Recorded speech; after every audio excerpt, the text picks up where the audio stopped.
Well, in this video, we're going to talk about my 5 favorite lead guitar players. Could it be Jimi Hendrix?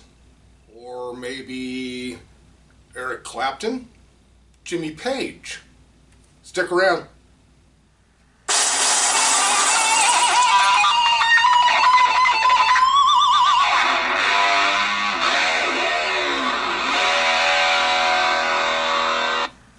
Hey there guys, thanks for joining us here at Rock Hard Riffs. This is the guitar channel for the self-taught. Well, yeah, we're going to take a look at my 5 favorite lead guitar players. Now I know you see these videos all the time and stuff, but really what I'm after is I want to know who your favorite guitar players are.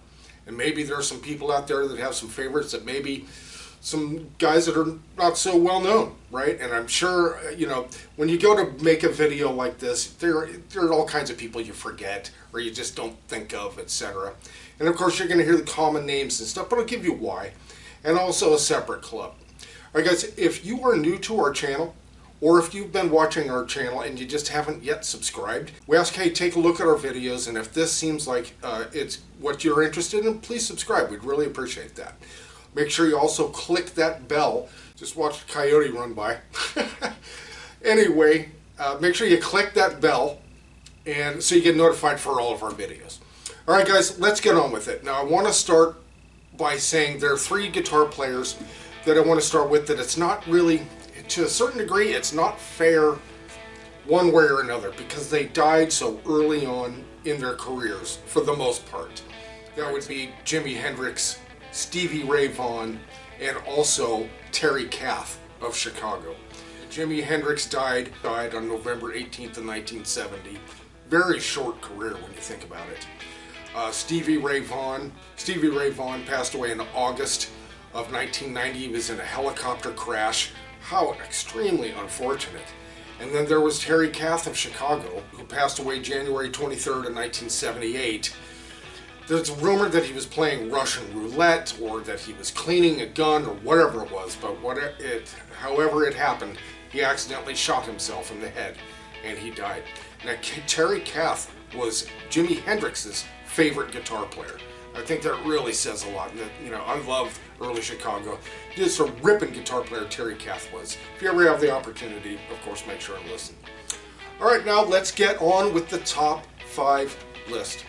This 5th or 4th, they could be interchanged back and forth. None of these really are necessarily in an order, but here they go. Number 5, that would be Jeff Beck. Jeff Beck, again, a major innovator. He did a lot of sitar-type instrumentation on his guitar. Very interesting stuff. He also had emulated voices and things like that. Jeff Beck is, you know, he's just on a plane of his own. He's right up in there. So that would take our interchangeable number 4, number 5 sort of thing. We've got a little surprise for you, and that would be Don Felder of the Eagles. I think Don Felder is one of the tastiest guitar players I think I've ever heard. I've never heard the guy hit even anything remotely close to a wrong note. He is just one of the most tasteful guitar players around and just is killer at what he does. Don Felder of the Eagles. He also wrote Hotel California and so many other songs. So he and Jeff Beck, top 4, top 5. Now this is more of my era type of stuff, and that would be Eddie Van Halen. Now, Eddie Van Halen, again, he wasn't really necessarily doing anything new, but he did it differently, a lot differently, and much more of it as far as the finger tapping goes. Now he did not invent that, but boy, he sure made it his own. And he has inspired God knows how many guitar players, including myself. He was, the Van Halen came out in the late 70s. I was right, you know, I was in school. That's the very impressionable era. And, you know, Eddie Van Halen, of course, was just about everybody's hero at that time. So, number 3, Eddie Van Halen. Down to our number 2, and that would be Jimmy Page. Jimmy Page of Led Zeppelin. Now, Jimmy was probably my biggest overall inspiration, I think, without a doubt. Jimmy Page of Led Zeppelin. The only reason I have him at number 2 is he tended to be kind of sloppy. and he just did not seem to practice much.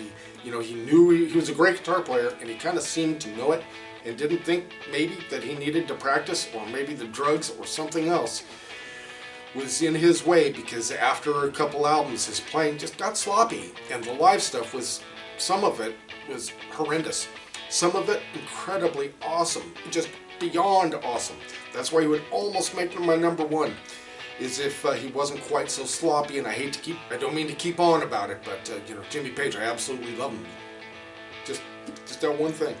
So that brings us down to number one. Who is our number one? Well, let's start at the 5. We have Jeff Beck at number 5. We have Don Felder at number 4. We have Eddie Van Halen at number 3. We have Jimmy Page at number 2. And number 1, Eric Clapton.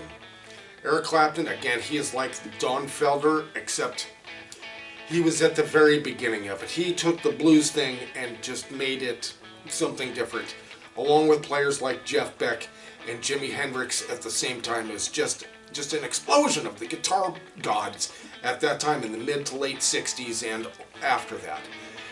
And so I think Eric Clapton is, he's the top of the heap when it comes to that. And talk about another guy, I've never heard him hit a bad note ever, never a sour note. He knows exactly where he's going and how to get there. So those are my top 5 lead guitar players of all time. Also the mentions of Jimi Hendrix and Stevie Ray Vaughan, along with Terry Kath. I have 3 more people I'm going to put on the honorable mention list, and that would be David Gilmour of Pink Floyd. Again, another very tasteful player, just not quite as ripping as some of the other players, and not that that necessarily is really the top of the criteria for me, but just the other guys I just thought were just. Next would be Ted Nugent. Now, however you think of Ted Nugent, whether he's, his politics or whatever it might be, there's no denying that the guy's a great guitar player. And that goes back to the Amboy Dukes out of Detroit.